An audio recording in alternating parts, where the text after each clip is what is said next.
పశ్చిమ బెంగాల్ రాష్ట్రంలోని కోల్కతా నగరంలో ఆర్జే కార్ ఆసుపత్రిలో ట్రైనీ వైద్యురాలపై జరిగిన దారుణ ఘటనకు నిరసనగా గురువారం ఆచార్య నాగార్జున విశ్వవిద్యాలయంలో PG department of legal studies and research, doctor BR Ambedkar school of legal education and research విభాగాల సంయుక్త ఆధ్వర్యంలో నిరసన ర్యాలీ జరిగింది.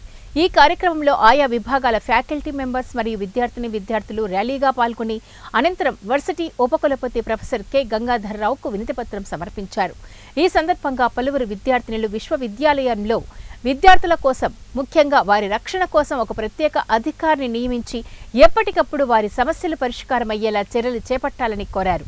అందుకు ఆయన స్పందించి అలాంటి చర్యలు తీసుకోవాల్సిందిగా విభాగాధిపతి ప్రొఫెసర్ డాక్టర్ ఎల్ జయశ్రీని పరిశీలించమని కోరారు.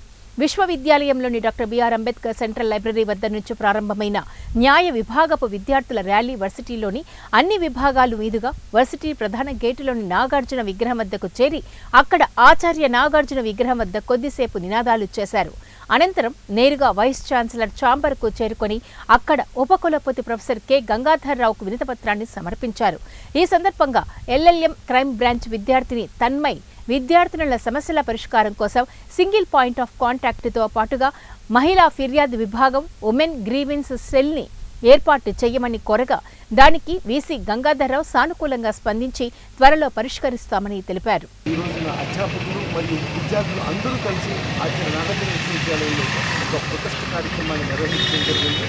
సో ఈ సందర్భంగా మేము మా వైస్ ఛాన్సలర్ గారిని కోరేది ఏంటంటే, సో ఈ ప్రభుత్వాలు కఠినమైన చట్టాలు తీసుకొస్తున్నాయి అనేటువంటి విషయాన్ని పక్కన పెట్టి ఆ చట్టాల అమలు కోసం చేయాల్సినటువంటి మేము డిమాండ్ చేస్తుంది ఏంటంటే, చట్టాల అమలుకి సంబంధించి సో పోలీసుల్ని వారి ఇన్వెస్టిగేషన్లో క్విక్ డిస్పోజ్ చేసే ప్రాసెస్గా వాళ్ళు ఇండిపెండెంట్గా వ్యవహరించాలని, వీళ్ళని జ్యుడిషియరీకి అటాచ్ చేయాలని చెప్పేసి మా ప్రధానమైనటువంటి డిమాండ్.